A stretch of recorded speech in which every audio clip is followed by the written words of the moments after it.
Assalamu alaikum. Hurmatlı dostlar. Azıcık içine adamlar girsin.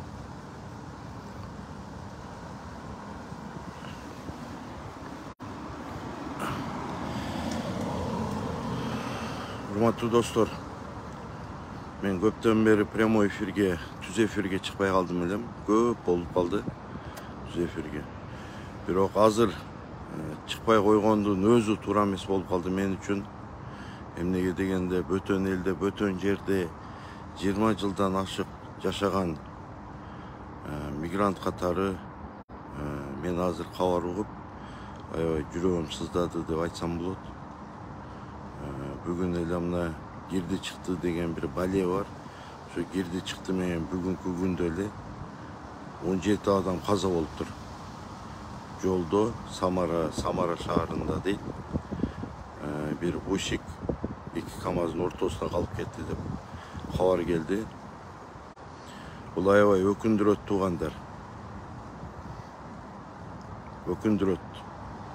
Баягы орусча айткандай плач мигранта дегендей эле ушинтип кыргыз өзүнүн элинде, өзүнүн жеринде бала чакасын бага албай бөтөн элде ушу ырыскыны бөтөн элден табайын деп аракет кылып келип бул жерде өзүнүн бала чакасын багам деп регистрациямды узартамын деп депортация болуп кетпейин деп ошо кирди чыктыга кетип мына ажал ошол жактан келип атат туугандар. Бул мен бир эле күнөө коем. Мындай күнөөнү мен бийликке коем бүгүнкү күндө. Мына чын жүрөгүмөн айтып атам, бийлик күнөөлүк. Ар бир өлгөн инсан үчүн бийлик күнөөнү, мигранттардын өлүгүнө ушундай кирди чыктыга кетип аткан биздин мекендештер ошол жерде авариядан өлөбү, эмнеден өлөбү, ошо өлүккө ошо бийлик күнөөлүү деп мен эсептейм. Эмнеге дегенде мен далилдеп берейин, айтып берейин сиздерге. Биздин бийликтеги аткаминерлер бүгүнкү күндө Кыргызстанда турушуп, жаштар, жаш активисттерди, өзүнүн оюн айткан активисттерди, Кыргызстан үчүн күйгөн активисттерди камап, кордук көрсөтүп, ошо менен эле айлек болуп өздөрүнүн креслосын кучактап эле ошентип отурушат. Мондай ойлонбойсуңар туугандар. Бөтөн элде мына Россия Федерациясында эле силерде мына бийликтеги аткаминерлер статистиканы эле карап койсоңор, Россия Федерациясында канча кыргыз бар, кыргызстандыктар бар. Официалдуу түрдө 1 миллиондон ашык деп айтып атышат. Орус жарандарын алгандагы 500 000, 600 000 деп атат. 1,5 миллиондон ашык биздин мигранттар Россияга чыгып кетти. Алар ойногондон чыгып кеткен жок алар. Алар 5 сом, 10 сом ошо акчаны табайын, бала чакамды багайын, ата-энемди багайын деп чыгып кетишти бардыгы.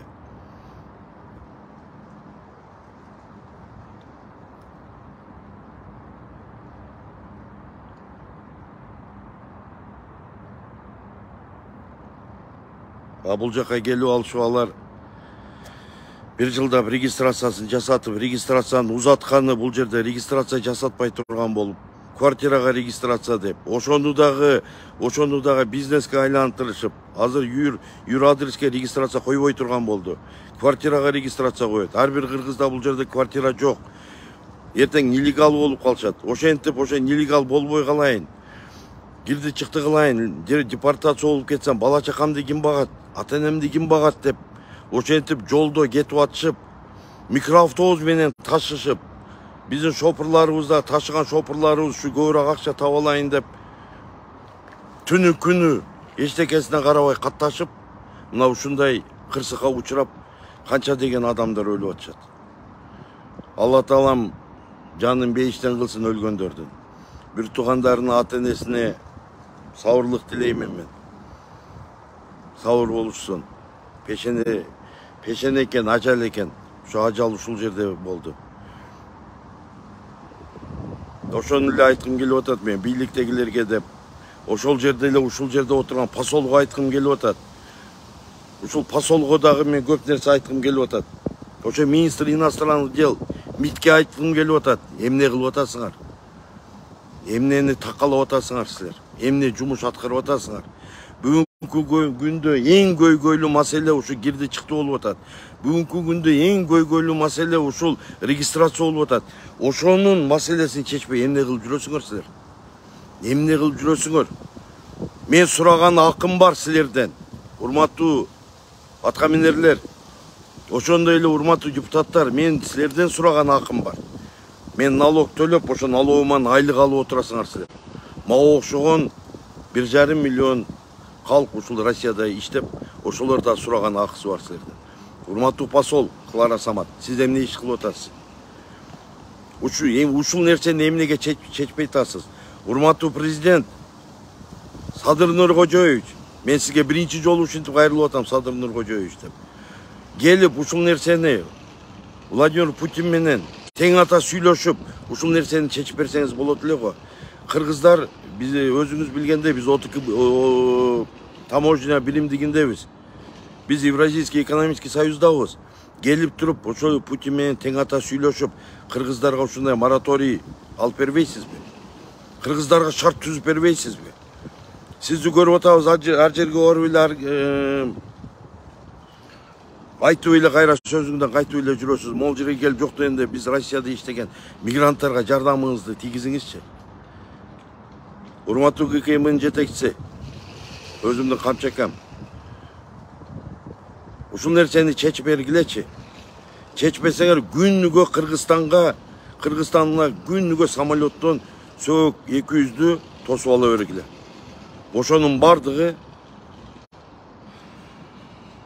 Ошонун бардыгы Алланын астында, ким күнөөлүү болсо, ар бириңер жооп бересиңер Алланын астында. Бул жашоодо жооп бербесеңер да ахиретте жооп бересиңер. Ар бирибиз кылган нерсебизге жооп беребиз. Туугандар, өкүнүчтүү. Мен чыкпайт болчумун бул түз эфирге. Биздин мына кече күнү дагы ошондой ДТП болду, дагы өлүм болду. Но кирди чыктыны ошол министр иностранных дел, ошо посол Клара Самат, ошол эле консул, ошол эле президентибиз да, ККМбыз дагы. Границага кетип аткан машиналарды карагылачы, кирди чыктыга. Жаллан кыргыздар. Канча деген километрлеп турушат. Кандай кылып чечесиңер ушул нерсени? Чечиңиздер, туугандар. Силер чечкен үчүн баргансыңар. Силер 2 айда биз реформа кылабыз деп туруп ант бергенсиңер. 1 жылда мен мамлекетти туңгуюктан чыгарбасам башымды балтага коем деп айткан кишилер болгон силер араңарда. Чечкиле. Силер бир эле элдин алдында эмес, Алланын алдында ант ичкенсиңер ошол жерде. Чечкиле. Келип Россияга келип, биздин мигранттарга, биздин убактылуу иштеп, бөтөн жерде, бөтөн элде жүрүп, убактылуу иштеп, адал жолу менен акча таап, ата-энесине жөнөтүп аткан балдардын тагдырын чечкиле келип. Урматтуу депутаттар, келгиле чечкиле, тең ата сүйлөшкүлө. Колуңардан келбейби, келе турган адамды жөнөткүлө.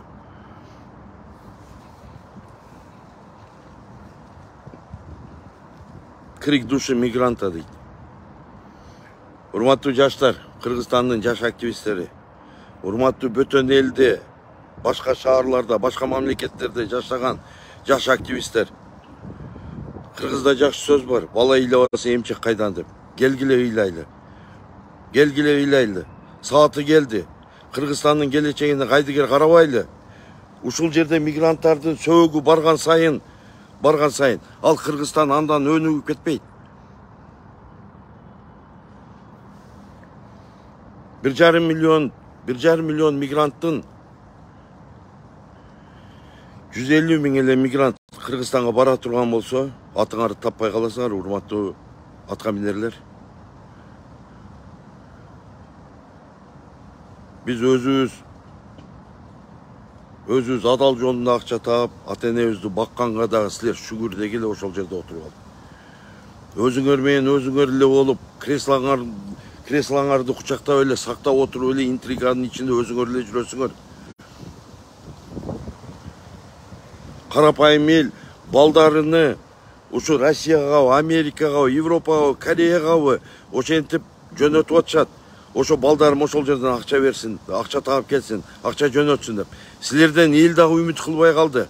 Эми астафирулла, эл болбосо мен үмүт кылбай калдым силерден. Үмүтүмдү үздүм силерден. Мага окшогондор көп болсо керек, үмүт үзгөндөр. Россия менен мамилени чечпесеңер, күнүгө ар самолетто ушундай сөөктөр кете берет. Кудайдын күттүгүнө кете берет.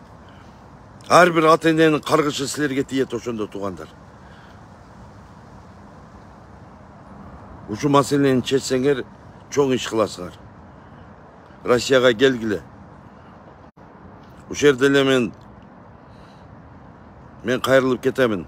Ошол депутаттарга, ошол өзүм сыйлаган бүтүн Кыргызстан саясий партиянын лидерин Адакан Кимсанбаевичке кайрыламын. Адакан Кимсанбаевич, 90 депутаттын 85'isi эшек такалайт. Ошо 5'тин бири сизсиз. Алдыңкыда сизсиз. Жамаатыңыз менен келиңиз. Госдумага келиңиз.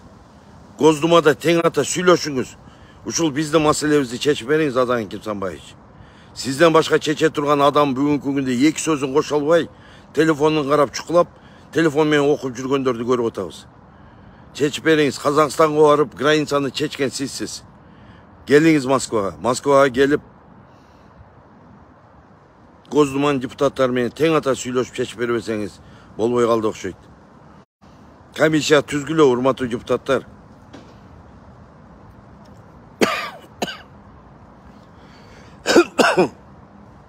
Келип чечпесеңер болбой калды. Ошондой туугандар. Жаш активисттер, силерден да суранамын. Кайдыгер карабагыла. Мен Кыргызстандамын, Кыргызстанда өзүм жүрөмүн деп андай ойлобогула.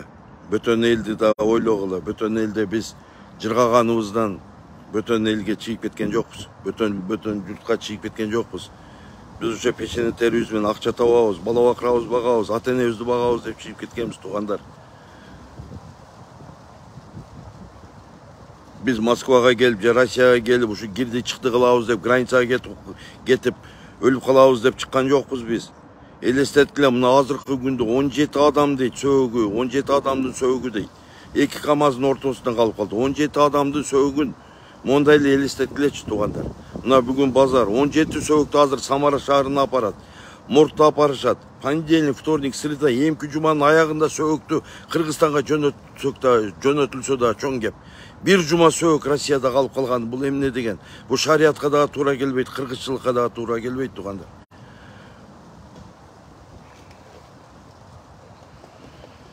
Урматтуусуңарбы, урматсыздарсыңарбы? Урматтуу, урматсыз бийликтегилер, урматтуу Клара Самат, айым.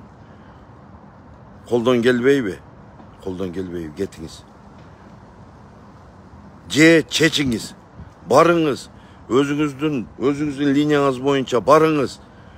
Посольство, посол көп нерсени чечет. Ыйлаңыз барып, узунунан жатып алыңыз ошол жерге митке барып. Сиздин кызматыңыз ошол.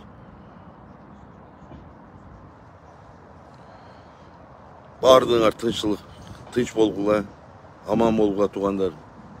Мен чыныгы 17 сөөгүк дегенде мен чыдай албадым. Мен бул прямо түз эфириңерге да чыккым келбейт болчу. Чыкканга туура келди.